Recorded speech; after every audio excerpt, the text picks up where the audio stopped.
Case మనం గెలవలేం. మీ వాడిదే తప్పు. మనం శిక్ష మాత్రమే తగ్గించగలం. మన దేశంలో న్యాయ వ్యవస్థ అంటే ప్రజలకి చివరి ఆశ. అయితే ఈ వ్యవస్థలో కూడా అవినీతి జరుగుతుందా? జ్యుడిషియల్ కరప్షన్ అంటే ఏమిటి తెలుసుకుందాం.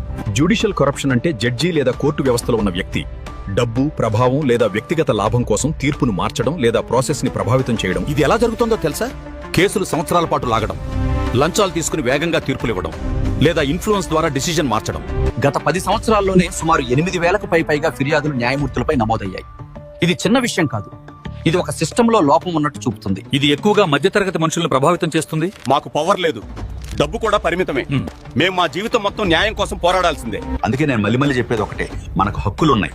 మన రాజ్యాంగం, మన చట్టాలను తెలుసుకోవాలి. ఇదేం రాకెట్ సైన్స్ కాదు కదా.